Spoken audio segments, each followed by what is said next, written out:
The grand auditorium of Westfield Medical University buzzed with nervous energy. Maya Patel gripped her worn notebook, her fingers trembling from exhaustion. 3 hours ago, she'd ended a brutal 12-hour night shift at Memorial Hospital. The parking lot coffee hadn't touched the fog clouding her brain. She needed this partial scholarship. Every dollar counted. Every shift mattered. The lights dimmed. Silence swallowed the room. Dr. Graham Smith walked onto the stage with the kind of presence that stole oxygen from the air. At 40, he moved like someone who had never tasted failure. The brilliant surgeon turned billionaire philanthropist had transformed his grandfather's dying medical school into one of the nation's elite institutions. His name sparked reverence or fear, sometimes both. Maya felt neither. She was here for one reason: to become the doctor her grandmother never had access to. Someone who would fight for forgotten patients in overlooked neighborhoods, who would push into neurogenetic research where profit margins were too thin for others to care. Excellence is not an aspiration at Westfield. Graham's voice filled every corner. It is our baseline, our foundation. Maya kept her eyes down, scribbling notes about cognitive rehabilitation techniques. Her grandmother's face flickered behind her eyes. The brilliant woman who raised her, reduced to confusion and terror in those final months because quality dementia care was a luxury they couldn't afford. Something pulled her gaze upward. The silence stretched too long. Dr. Smith stood frozen at the podium, his prepared speech abandoned. His dark eyes locked onto her with an intensity that squeezed her chest. The entire auditorium held its breath. 3 seconds, 4, 5. Maya refused to look away. She'd learned long ago not to be intimidated by powerful men who believed their authority made them untouchable. Watching him falter almost amused her. Graham cleared his throat, his composure fracturing for a heartbeat. Into your hands we place not just knowledge, but trust. Society's trust. Maya returned to her notes, unimpressed. She'd heard these speeches before. Lofty words from people who'd never worked night shifts to survive. Never watched someone they loved fade into darkness while the system failed them. When the ceremony ended, students clustered in groups, desperate to network, to be noticed. Maya headed straight for the library. She had 3 hours before her next shift. Her neurology textbooks wouldn't read themselves. She had no idea that her brief moment of defiance had just changed both their lives forever. Graham couldn't focus during the board meeting that followed. Quarterly reports blurred into meaningless numbers as his mind replayed that moment, her eyes meeting his with absolute indifference. No awe, no recognition, nothing. It had shaken something loose inside him. Dr. Smith. Board member Harrison's voice cut through the fog. Your thoughts on the cardiology wing budget? Approved, Graham said curtly. The room went silent. He never approved anything without surgical precision. Every line item was typically scrutinized, questioned, justified. The meeting ended 20 minutes early.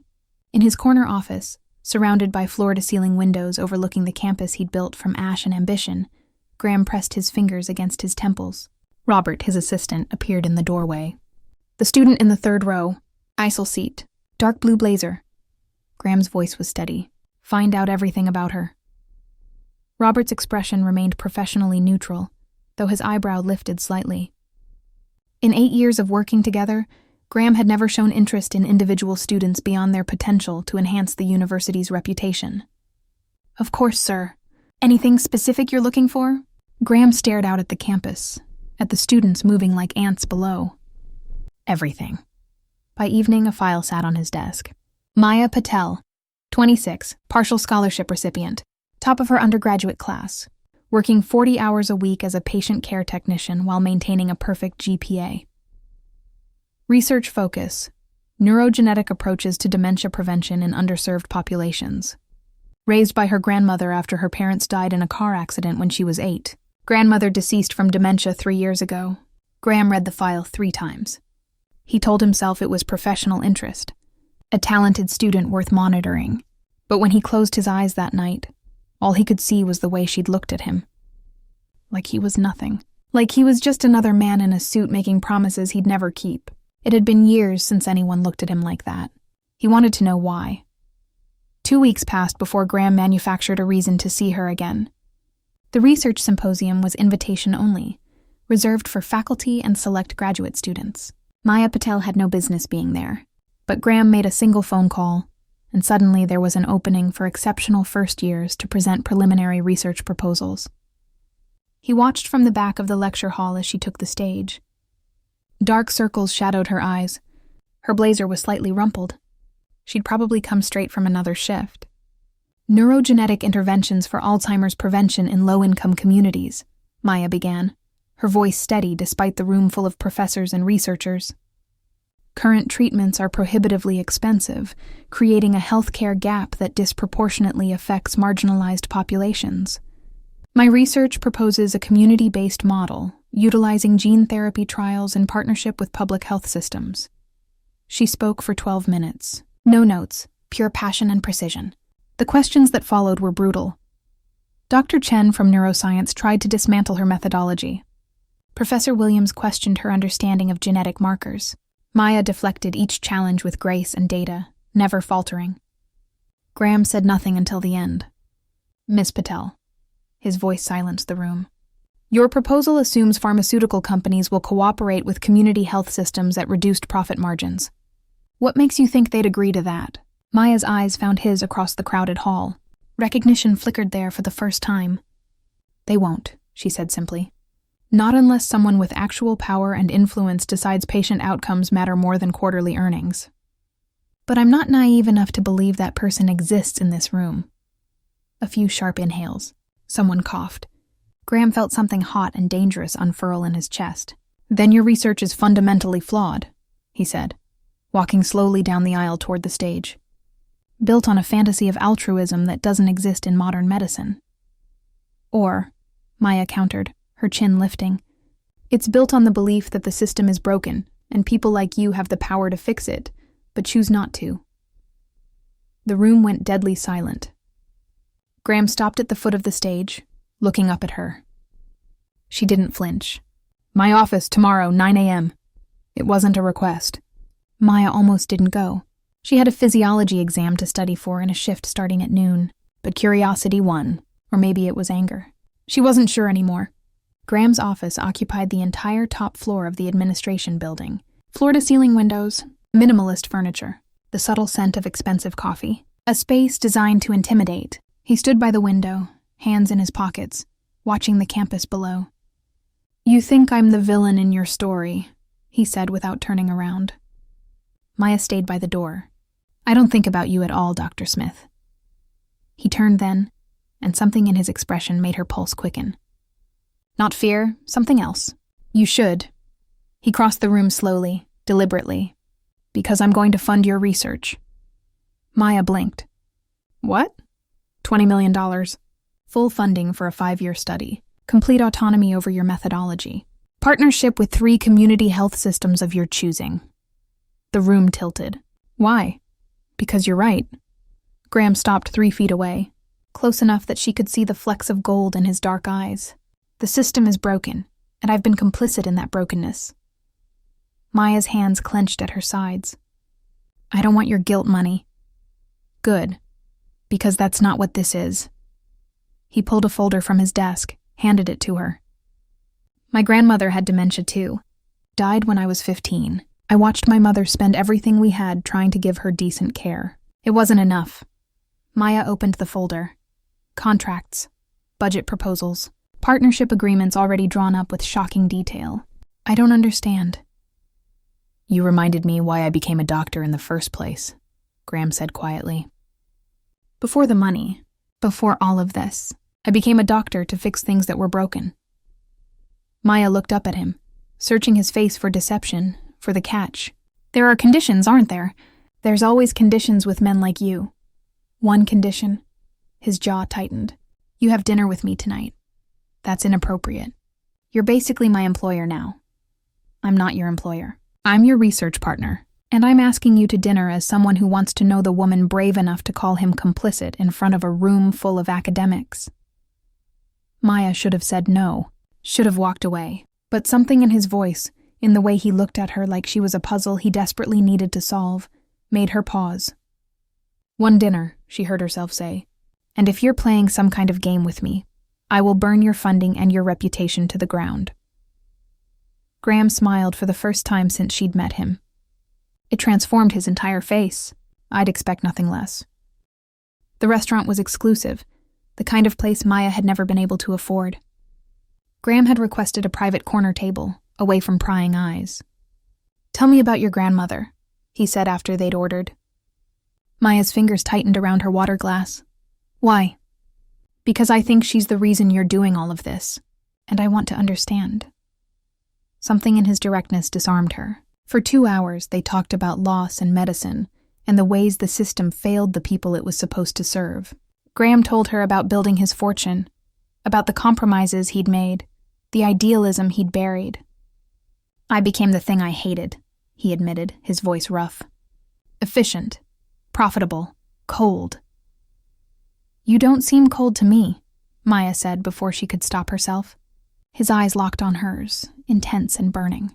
"You have no idea what I am, Maya." The way he said her name made her skin flush warm. "Then tell me." Graham leaned forward, his voice dropping to something dangerous. "I'm a man who gets what he wants, and I've wanted to know you since the moment you looked at me like I was nothing. I've wanted to understand why you, of all the students in that auditorium, made me forget my own speech." Maya's breath caught. "Dr. Smith, Graham. My name is Graham. This is crazy. 2 weeks ago, I didn't know you existed. And now?" His hand moved across the table, stopping just short of touching hers. "Tell me I'm not the only one feeling this." Maya should have lied. Should have protected herself. Instead, she closed the distance between their hands, her fingers brushing his. "You're not," she whispered. The contact sent electricity through her entire body. Graham's phone buzzed. Then again. He ignored it. It rang. He pulled back, checking the screen. His expression shifted instantly, all warmth draining away. "I have to go. Emergency board meeting." He stood, throwing cash on the table. Maya stood too, confused. "Graham, what's wrong?" He looked at her, something dark and conflicted in his eyes. "Nothing. Everything. I don't know anymore." He left her standing there, the warmth of his hand still lingering on her skin, wondering what just broke between them. Maya didn't hear from Graham for 3 days. The research funding remained in place, contracts were being processed, but he was gone.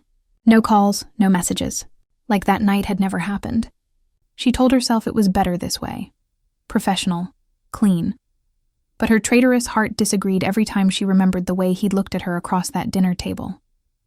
On the 4th day, Robert appeared at her apartment. The assistant's face was grim. "Miss Patel, Dr. Smith needs to see you. It's urgent. Tell him I'm busy. It's about your research funding." Robert's voice softened. "Please." 20 minutes later, Maya stood in Graham's office. He looked like he hadn't slept in days. His tie was loosened, shirt sleeves rolled up, dark stubble shadowing his jaw. "The board rejected your funding," he said without preamble. Maya's stomach dropped. "What?" "They found out about dinner. About us. What us? We just talked." Graham's hands clenched into fists. "They're calling it a conflict of interest. Inappropriate relationship between university leadership and a student. But nothing happened. They don't care."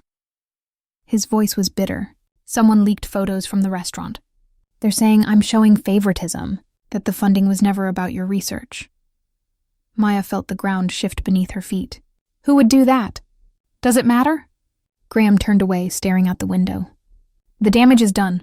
So what now? You just give up?" "I don't give up." He spun back to face her, his eyes blazing.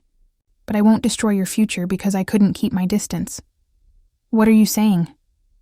Graham pulled an envelope from his desk drawer. "I'm resigning from the university board. Effective immediately. The funding goes through under a private foundation I'm establishing. Completely separate from Westfield. You continue your research without any connection to me." Maya's hands shook as she took the envelope. "You're walking away from everything you built." "I'm walking away from a position, not from what matters. This is insane. You can't throw away your legacy because of one dinner." "It wasn't just one dinner." Graham closed the distance between them, his voice raw. "And you know it." Maya's chest tightened. "Graham, I've spent 20 years building this university, building this reputation, and in 3 weeks you made me question every decision I've ever made." His hand lifted, hovering near her face but not quite touching. "You made me remember who I wanted to be before I became who I am. This is too much. I can't accept this. You don't have a choice. The paperwork is already filed. Why? Maya's voice broke. Why would you sacrifice everything for someone you barely know? Graham's expression cracked, revealing something vulnerable and terrifying beneath. Because for the first time in 20 years, I feel alive, and I'm not ready to go back to being numb. His phone rang. He glanced at the screen and his face went pale. What is it? Graham answered, listened, his jaw tightening with each passing second. I understand. Yes, I'll handle it. He hung up, his hands trembling slightly. Graham, what happened? He looked at her, and the devastation in his eyes made her blood run cold. That was the medical board. They're opening an investigation into my surgical license. Someone's filed a complaint about patient care decisions I made 5 years ago. His voice was hollow. Cases that were already reviewed and cleared. But now they're being questioned again. Maya's mind raced. This isn't a coincidence. No. Graham's laugh was bitter. It's not. Someone wants me destroyed, and they're using you to do it. Maya spent 2 days digging. Between her shifts and classes, she called in favors, tracked down sources, pieced together fragments of information that didn't want to be found. The answer came from an unexpected place. Dr. Eleanor Hayes, former board member. Graham's ex-fiancée from 15 years ago. Maya found her in a coffee shop downtown, impeccably dressed, coldly beautiful. I wondered when you'd find me, Eleanor said, stirring her cappuccino. You're the reason he's destroying himself, you know. Maya slid into the booth across from her. You filed those complaints. I did what needed to be done. Eleanor's smile was razor sharp. Graham built an empire on the backs of people like me. People who believed in him, who sacrificed for him, and the moment something shiny and new came along, he threw it all away. This isn't about me. This is about whatever happened between you two. Oh, sweetheart. Eleanor leaned forward. This is absolutely about you. Do you know why Graham really started that foundation? Why he's so desperate to save underserved communities? Maya's stomach twisted. 15 years ago, we were engaged, planning our future. Then his mother got sick. Dementia, just like his grandmother. Eleanor's voice turned venomous. He spent everything trying to save her. Everything. The company almost went bankrupt. I begged him to put her in a state facility, to focus on what mattered. On us. On the empire we were building together. And he chose his mother. He chose guilt over ambition, sentiment over success. Eleanor's eyes glittered. And when she died anyway, when all that sacrifice meant nothing, he blamed me for not supporting him. He ended our engagement, pushed me off the board, built his precious university on the foundation of my exclusion. Maya felt sick. So you're punishing him now? I'm reminding him that actions have consequences. That you can't just walk away from people who built you up without paying a price. You're destroying his career, his life. I'm destroying his delusion. Eleanor stood, gathering her things. He thinks he can save you, Maya. That funding your research will redeem him somehow. But men like Graham don't change. They just find new ways to justify their selfishness. She paused at the table's edge. Here's what's going to happen. You're going to walk away from him, publicly reject the funding, issue a statement saying you want nothing to do with him. And in return, I'll withdraw the medical board complaint. And if I don't, then I'll make sure every hospital in this country knows about his questionable surgical decisions. His license will be revoked. His reputation destroyed. And your precious research funding? Eleanor's smile was cruel. It'll be tied up in legal battles for years. You'll never see a single dollar. Maya's hands clenched under the table. You're a monster. I'm a realist. And I'm giving you a choice Graham never gave me. Eleanor dropped a business card on the table. You have 48 hours. Choose wisely. Maya didn't tell Graham about the meeting. Not at first. She went to the hospital. Did her shift. Watched patients struggle with the same systems that had failed her grandmother. Thought about all the research that could save lives. Trapped behind Eleanor's vendetta. At 2 a.m., she found herself outside Graham's building. He answered the door in sweatpants and a t-shirt, looking more human than she'd ever seen him. Maya, what are you doing here? She pushed past him into the apartment. Paced, tried to find words. I met with Eleanor Hayes. Graham went very still. What did she say? She told me everything. About your mother, about what you sacrificed, about why she's doing this. Maya, she wants me to walk away from you, publicly reject the funding, and in return she'll drop the complaint. Graham's expression shuddered. Then do it. Maya stopped pacing. What? Walk away. Take the deal. Your research is too important. You can't be serious. I'm completely serious. Graham crossed to her, his face carved from stone. This was always about the work, about making a difference. Don't let my baggage destroy that. Your baggage? Maya's voice rose. You resigned from the university for me. You're risking your entire career. And I'd do it again. His voice softened. But not at the cost of the research that could save lives. Not at the cost of your future. You don't get to make that choice for me. Someone has to make the rational choice here. Graham's jaw clenched. And clearly, it's not going to be either of us if we keep this up. Maya felt tears burning behind her eyes. So what? We just pretend none of this happened? We do what's necessary. Graham turned away, his shoulders rigid. You issue the statement. I fight the medical board complaint on my own. The foundation remains separate and untouchable. Your research continues. And us. The silence stretched too long. There is no us, Maya. There never really was. His voice was hollow. This was a mistake, a moment of weakness. We both got caught up in something that was never real. The words hit like a physical blow. You're lying. I'm being realistic. Graham still wouldn't look at her. Go home, write the statement. Save your research. Maya stood there, trembling with rage and heartbreak, and something she couldn't name. You're a coward, she whispered. Eleanor was right. You don't change. You just find new ways to run away. She left before he could respond, before she could see if her words had landed, before she could break completely. The statement went out the next morning. Maya Patel, first-year medical student at Westfield University, wishes to clarify that she has no personal or professional relationship with Dr. Graham Smith beyond standard academic interactions. Recent funding for her research was secured through competitive merit-based processes, and any suggestion of impropriety is categorically false. Ms. Patel requests privacy to focus on her studies and research. The press ate it up. The scandal deflated overnight. 3 days later, the medical board complaint was quietly withdrawn. Graham's surgical license was safe. His reputation bruised but intact, and Maya buried herself in research, in shifts, in anything that would stop her from thinking about the way he'd looked at her in that restaurant. The way his hand had almost touched her face before, pulling away. 2 weeks passed in numb routine. Then Robert appeared.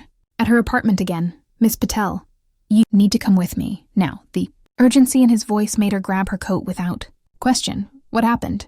Robert's face was pale. Dr. Smith collapsed during a surgery this morning. They're saying it's a brain aneurysm. He's in critical condition. Maya's world tilted. Take me to him. The hospital corridor smelled like antiseptic and fear. Maya pushed through the doors to the surgical ICU, Robert trailing behind her. Dr. Chen stood outside Graham's room, exhaustion carved into his features. Miss Patel, I wasn't sure if you'd come. How bad is it? The aneurysm was extensive.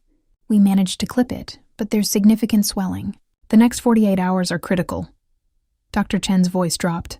He's been working himself to exhaustion for weeks. No sleep, barely eating. His body just gave out. Guilt crashed over Maya like a wave. Can I see him? Dr. Chen hesitated, then nodded. He's sedated. But yes. Graham looked smaller in the hospital bed. Tubes and wires connected him to machines that beeped steady rhythms. His face was pale, stripped of the confidence and power that usually surrounded him like armor. Maya pulled a chair to his bedside, her hands shaking. You're an idiot, she whispered, her voice breaking. A self-sacrificing, stubborn idiot. She reached for his hand, careful of the IV line. I know you pushed me away to protect me. I know you think walking away was noble, but you don't get to make that choice alone. Tears slipped down her cheeks. You don't get to decide that your life matters less than mine. The machines beeped. Graham didn't move. Maya stayed. Hours blurred together. Nurses came and went. Dr. Chen checked vitals. Robert brought her coffee she didn't drink. On the second day, Eleanor Hayes appeared in the doorway. Maya stood, body tensing for a fight. But Eleanor's face was different, softer, broken. "I didn't know," Eleanor said quietly, "about his condition. I heard about the collapse and I just kept thinking about what you said, about being a monster. Why are you here?" "Because I was wrong." Eleanor's voice cracked. "I spent 15 years nursing a grudge against a man who was just trying to do the right thing, who chose love over ambition, and I punished him for it because I couldn't understand it." She looked at Graham's still form. "But watching you sit here for 2 days, refusing to leave, I finally get it. What he saw in you, what he was willing to sacrifice." Maya's throat tightened. "He loved you, you know," Eleanor continued. 15 years ago. I always knew it. But I thought I could make him love me more through success, through building an empire together. I was so focused on what we could become that I missed what we were, or rather what we weren't. Eleanor, I'm sorry for all of it. The complaint, the threats, the manipulation." Eleanor pulled an envelope from her purse. "I've withdrawn everything, issued statements clearing his name. It won't undo the damage, but maybe it's a start." She set the envelope on the bedside table and turned to leave. "Eleanor," Maya called. "Thank you." Eleanor paused at the door. "Don't waste it. The time you have. Don't make my mistakes." Graham woke on the 3rd day. Maya was reading research papers in the chair beside him, her head nodding with exhaustion. The sound of him stirring brought her instantly alert. "Maya!" His voice was rough, confused. "Hey." She moved to his bedside, relief flooding through her. "Welcome back. What are you doing here?" The statement. "Eleanor." "Shut up," Maya said, her voice shaking. "Just shut up and listen." Graham's eyes widened slightly. "You don't get to push me away to protect me. You don't get to decide that your life is worth less than my research. And you definitely don't get to tell me what I feel isn't real." She gripped his hand. "I don't care about the scandal. I don't care about what people think. I care about you, about this stubborn, self-sacrificing man who remembered why he became a doctor because of me. Maya, I can't ask you to give up your future. You're not asking. I'm choosing." She leaned closer. Eleanor withdrew everything. "Your name is clear, and I'm not walking away from you again." "You should. I'm a mess. I push people away. I'll probably hurt you." "Probably," Maya agreed, "and I'll probably call you out on it. We'll fight. We'll struggle. But we'll do it together. Because that's what people do when they actually care about each other." Graham's eyes glistened. "When did you get so wise?" "I've always been wise. You were just too busy being self-destructive to notice." A weak laugh escaped him. "Fair point." Maya brushed a strand of hair from his forehead, her touch gentle. "So here's what's going to happen. You're going to recover. You're going to stop working yourself to death. And we're going to figure this out. Together. No more sacrifices. No more pushing each other away." "That sounds terrifying." "It should." Maya smiled through her tears. "But I think you're brave enough to handle it." Graham lifted his hand, finally touching her face the way he'd wanted to weeks ago. "You make me want to be brave." "Good. Because I'm not going anywhere." She leaned down, pressing her lips to his. Soft, careful, full of promise. When she pulled back, Graham's eyes held something new. Not the burning intensity from before, something steadier, deeper. "I love you," he whispered. "I think I have since you looked at me like I was nothing, like I had to earn your respect instead of demanding it." "I love you too," Maya said, "even though you're an idiot who tried to sacrifice everything for me." "Especially because of that?" "Maybe especially because of that." 6 months later, Maya presented her first research findings at a medical conference. Graham sat in the 3rd row, watching with pride as she commanded the stage. Her research was changing conversations, opening doors, creating possibilities. After, they walked through the campus Graham had once ruled. Now he consulted, advised, operated part-time. He'd found peace in smaller purposes, in being present instead of powerful. "Do you miss it?" Maya asked, their fingers intertwined. "The Empire building? The control?" Graham looked at her, at this brilliant woman who'd shattered his carefully constructed walls. "Not even a little bit. Liar. Maybe a little bit," he admitted with a smile. "But I'd choose this. Choose us.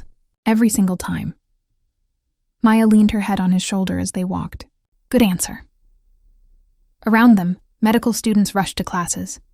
Researchers debated in corridors. The university thrived, a legacy that would outlast them both. But in that moment, walking in comfortable silence, they'd already found something more valuable than any legacy. They'd found each other.